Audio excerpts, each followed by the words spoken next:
Welcome to the latest episode of Breakfast with Bacon. I'm Doug Bacon, your host. I'm the managing director of Throwing Words, and we have with us today my co-host, Tyann Osborne, and she's going to tell us introduce this great guest that we have in just a second. But first, Ty, how are you doing? I'm awesome, Doug. Everything's great in Texas. How are you? It's good. A rainy day, but that's okay. That's all right. So who do we have as our guest today? I am super excited today because we have one of our best friends, Leah Keogh, and she is joining us all the way from lovely Tacoma. Awesome. Yeah. So tell us a little bit about her and let's get her on the show. I'm super excited about Leah, and we're going to have her explain her top 5 and maybe some of her 6 through 10. And one of the reasons that we love Leah so much is she has such a gift with some of these relationship themes, which you and she share quite a few. But what's really interesting about Leah is some of hers manifest in a very specific way that's a little bit different than how they show up for you. And so Leah has a real specific gift in working with, in particular, 2 people who have conflicts. And so that's one of the things I thought would be helpful to share for our 2 listeners, your mom and your babysitter, who I thought might potentially have conflicts in their lives and might want to see how some of these relationship skills and gifts can be used to navigate those things. And Leah does it from a really, really intuitive way. And so I thought this was a real interesting nuance that not a lot of other coaches have as a gift. And that's why I thought Leah would be great for the podcast today. Awesome. Let's get right to it. Okay, so welcome, Leah. We're so excited that you're here. Thank you. It's a pleasure to be here. Absolutely. So tell us, how did you come across Doug and I? Tell us how you met us. I met you at the Strength Summit in Omaha, and Yeah. we hit it off right away. I think I first met you, Ty, and then I met Doug through you. And we always have such a great time at the Strength Summit, don't we? We do. Isn't that the best? And I was so disappointed that it didn't happen, because #global pandemic. But I love that through virtually, we are able to continue our relationships, virtually. And that's actually kind of the fun thing, since we have our colleagues down under, that we've been able actually to see more of each other in some ways through this medium than we have otherwise. So that's kind of fun. I agree. Yeah. So fun. So tell us, when you're not on virtual with us, tell us about some of your clients and some of your coaching work that you do. Sure. So I work a lot in the corporate world and with small business owners, and I enjoy working with teams, managers, and really helping a team get connected and understanding one another. So I'll work anywhere, from small teams, maybe a team of 4 to, 50 or more. Okay, so small teams, really helping them get connected. So tell us really fast your top 5 themes and maybe even those 6 through 10 that you really grab onto pretty frequently as well. Sure. So connectedness is my number 1 strength, and it is just who I am. It's just me, and it's my being. So connectedness is something that I use all the time. I see all of the themes playing together. So it's hard to isolate just 1 or 2 because they all work together so well. Connectedness is great. I use my positivity, very encouraging. Input, I know that you share input as well too, and I believe Doug does. Input, Yep. just a sponge for information. And I find people so fascinating. So my input always wants to know more and what makes us tick. Empathy is one that I use all the time too. Definitely into feeling a situation, people, what's happening. And of course, developer and individualization are strengths too that I use a lot when I'm working with my teams. Yeah. I think so. I mean, I hear just in hearing you talk right then, I hear that individualization come out with the wanting to know what makes people tick. I hear that connectedness come out. I mean, just knowing how often you pick up the phone and shoot me a text and, just to keep connected on how it's going and how much even after these kind of things, like we'll shoot text to all of each other saying how much these things are meaningful to each other. So I love that. But I just wanted to share something quickly, like when you and I first got together, and then even after that, I had a client in your area, and so swung in and was able to see you in person, and had some photos of the people that I was going to meet. And well, maybe you should tell it. So tell our two listeners, again, Doug's mom and Doug's childhood babysitter. What happened when you saw the pictures of the people that I was going to meet with? Like, why was that interesting to you that I had photos like that? Yes. Well, for me, I'm visual first off, but I love pictures, and I can see what's happening with someone, sort of what their personality is like, where they may be struggling. I've studied the ancient art of Chinese face reading, which I don't really tell a lot of people, but I guess it's out there now. Well, It's kind of two my people know now, two, so, two, so. two people know, but it's ancient art that where you can study the face, and you're looking at features and lines and shapes, and it can really give you insight into a person. But it's more than just that, though. I think over time I've studied people and can really tune in to what's happening, and it's almost in their aura in a way, without sounding too woo woo, but I guess it does sound woo woo. And it's fascinating. So I was able to tune in and tell you what's going on. So I always love pictures. Yeah, I just thought that was fascinating because I print out people's photos. So when I'm going to meet with someone for the first time, I know Yeah. who to look for. So Yeah. I don't show up to the person at the front desk and I'm like, are you the person I'm supposed to meet with? Are you the person I'm supposed to meet with? So for me, it's a little more of a pragmatic kind of thing. And then it's funny, when you saw the photo, you immediately started kind of reading the person without even knowing that their talents, their strengths behind it. And so then when I started kind of overlaying that, you had these tremendous insights. So I thought that was fascinating. Yeah. So So what's yeah. really interesting, Ty, what you're talking about is Yeah. just I love how the difference in your strengths, right? So having a Yes. photograph, the motivation behind having that photograph, and so I mean, Yeah. so we know Ty's like off the charts significance and the influence and woo and all of that, and so first impressions matter, and Yeah. so so you want to have that, and then Leah, Yeah. you see that picture, and because you've invested in some of your natural talents from a relationship standpoint, so the face reading piece, because we always talk about these strengths are really, innate talents, and it's how you invest in them that turns them into strengths. And so what you're talking about is you've invested in those talents, and Yeah. and just how the impact of that, how it really has turned those into strengths, and really just that unique perspective, just what you can see in others that no one else can. It's fascinating. It is fascinating. And Doug, I was going to ask you, because you and Leah do share so many relationship themes. There's a lot of Venn in this diagram, but I think how they present in each of you, it just manifests in different ways. And so I was really curious, especially from you, Doug, to start, what is your take on that? Do you have any additional insights for our listeners, especially because I tell our folks, don't take strengths as an ending to a conversation, take it as a beginning, and don't think like, oh, just because I have achiever and you have achiever, well, I know all there is to know about you. So what insights do you have on that? Yeah, so where I start is with the thinking about the domain, and so Leah and we both go just way deep in that relationship building domain. So we're wired for people, for the team. We're wired for today. We want to figure out what are you trying to accomplish? How can I help you accomplish that? Mhm.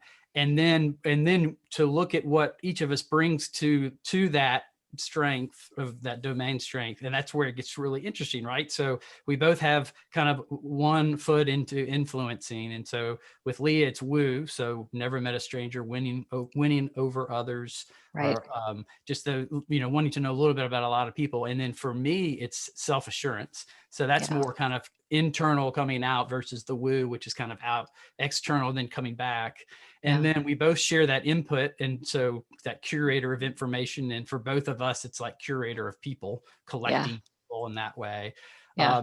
Then Leah brings belief in the executing. So that's guided by core values. And really when strong belief is able to do when the work aligns with what they believe to be true, it's just this extra motivation to really see it happen. And so for me, it's really more of the arranger, which is, how do all the pieces fit together? But it's really more, how do all the people fit together for me oftentimes. And so just to kind of look at a little bit of the difference, because I'm much more reserved, but Leah is just kind of with that woo, just kind of engages, meets new people. I mean, it like kind of how the three of us came to know one another is like just a perfect study of strengths. It's like Ty's out there with that high influence, making these connections. Oh, Doug, you got to meet this Leah. She's great. Oh, we just been all of that kind of stuff. And then she comes in and, we hit it off and all that. So I see that, Leah just kind of just how she engages, just that curiosity, that kind of, the challenge of making that new connection, and which I'm not burdened with because woo's like 74 or whatever for me. And then how for me, it's that kind of leaning into that self-assurance where, kind of when I know what needs to be done, I'll do it, and not less worried about kind of the image side of it, I guess. So yeah. Okay.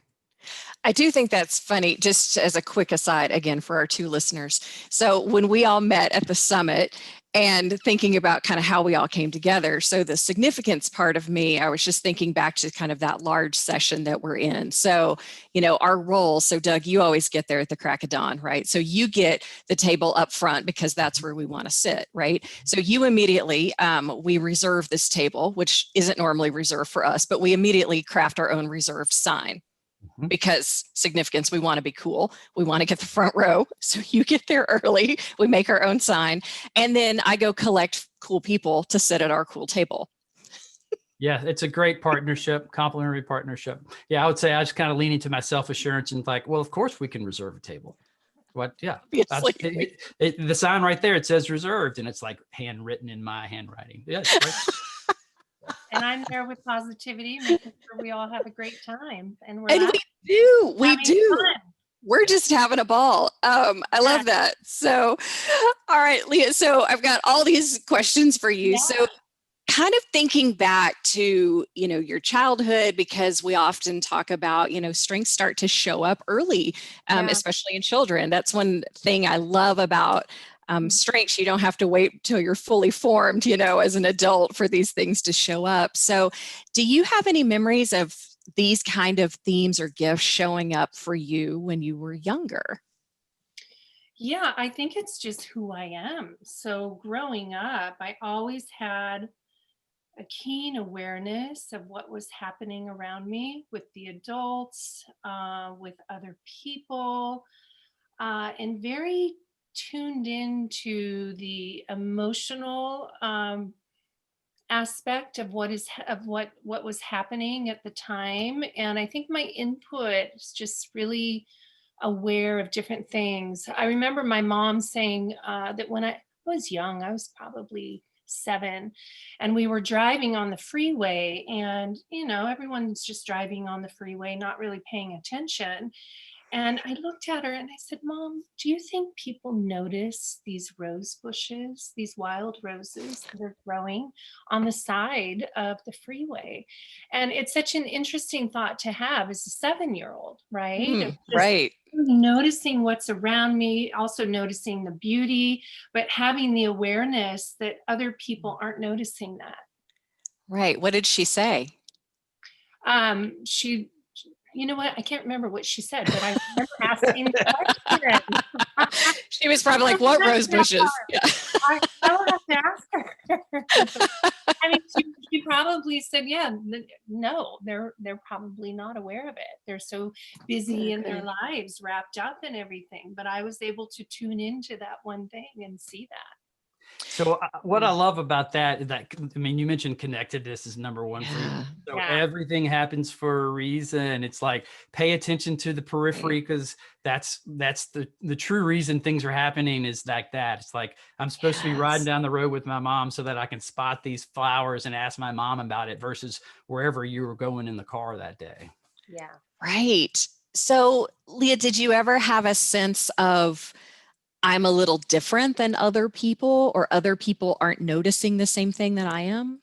Yes. And to be honest, I thought that something was wrong with me Mm, because I always felt like I wasn't motivated by the same things as other people, right? We're in such a type A, driven society, and it really wasn't until strengths that I realized, oh, I'm just processing information differently.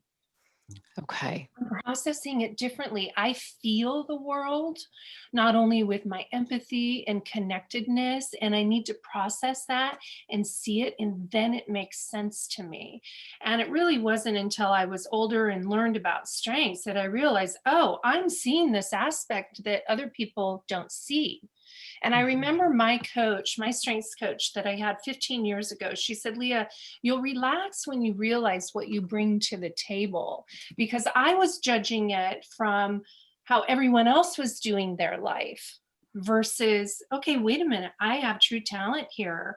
And let's develop that so that then I Yeah. can process information and what I'm seeing in others and in my world in a way that works and is effective. Yeah.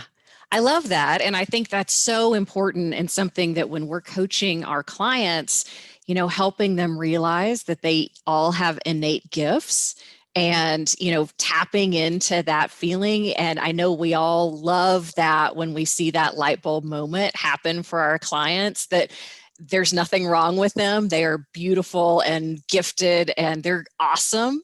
I know we all get such a lift out of that. So kind of along those same lines, Leah, then, especially with my clients who are high connectedness, high empathy, sometimes I worry about them getting a little overwhelmed because they're taking so much in. Yeah. So have you ever felt like that? And how do you kind of how do you maintain that positivity, or how do you keep from taking in sometimes too much negative stuff that's happening? Like, what do you do to restore yourself? And Doug, same question for you. Yeah, that's a great question. And I always teach, especially people who have empathy, I make a point of finding them in the crowd and telling them, here's the thing with empathy. It is such an incredible talent because you feel what others are feeling. But just because you feel it doesn't mean you need to do anything about it or that Mm, it's yours. And I've had clients say, "Oh, that's incredible. That's amazing." And I always say, "Remember this for the rest of your life, please, because it's important." And I think for me, I now know my home base, so I know what that is. So if I start to feel off, or I'm feeling agitated, or just not feeling my center, I know that it could be something on the outside. So to replenish and rejuvenate, you can see my house. I have all these plants. I have my animals. So my mm. home is really my sanctuary. Uh, Being out in nature, being with friends, meditation helps me to recalibrate and center. Okay, so it sounds like you have a really good understanding of that for yourself, and Yes. being able to have that calibration of, oh, I'm feeling a little bit crispy. I got to go back to my happy place. Yes, and to know that it's not me, that what I'm feeling sometimes is not me. Yeah, yeah. I would Doug, say maybe, and that yeah, one? maybe especially in an election year. A lot of negativity in the world. Well, and even with COVID, right? All the fear that's out there, and Right. it's a lot, especially if you have empathy, because you feel it. It's almost like radio waves in the air. Yeah. You feel that. So I've had to, yeah, center Yeah. myself, do my hobbies, play tennis, do my thing. Doug, how does that show up for you? Yeah, I love, Leah, that kind of the permission that you give to empathy just because you're sensing it, you feel it. You don't have to, it's, you don't have, if it's not yours, you don't have to own it. I can't remember exactly what you Yeah. said, but because as I work with folks with empathy, and really it kind of applies to all the strengths, this temptation is like with empathy, it's like, okay, I'm not going to feel that way. Or, so Mhm. I'm not going to take on that emotion or whatever, right? And that's just setting yourself up for failure, because the reality is, if empathy is a strength of yours, you can't help but feel how others are feeling. You can't Yeah. turn it off, and so let's flip that and think differently about it. So now, instead of trying to not have the feeling, which you're going to have, focus on having that feeling, but don't hang on to it. So you mentioned meditation. God, meditation, awesome. I'm when I'm at my best, I'm meditating every morning, and just that idea of just kind of, it's like waves on the shore. The wave rolls up, the wave, but you don't have to hold on to it. So it's like, I remind myself, I don't have to hold on to that crazy thought that popped into my head, or that whatever I'm feeling, just kind of let it show up, acknowledge it, and let it go. And that particularly with empathy, it's how helpful that can be, because for me, it's like I take on, when my strengths get into overdrive, like I care more about that person than that person cares about it themselves. Almost, it's like I want something for them that maybe they don't really, they're not completely bought into, but I can, it's like I can see how we could improve this area, and the tweaks that could be made.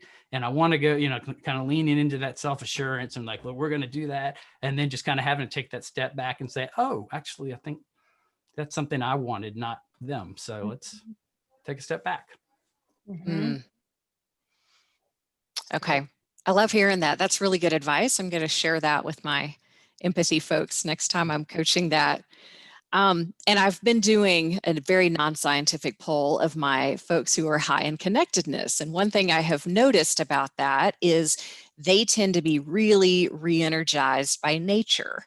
And Mhm. Yeah. so I'm always telling my connectedness folks, if that is your thing, make sure you get out into nature at least once a day. Like if you work in an office building, try to go outside, look at a tree. And I have to ask our friend Becky what this term is, but the Japanese have this wonderful term. Basically, it's called forest bathing.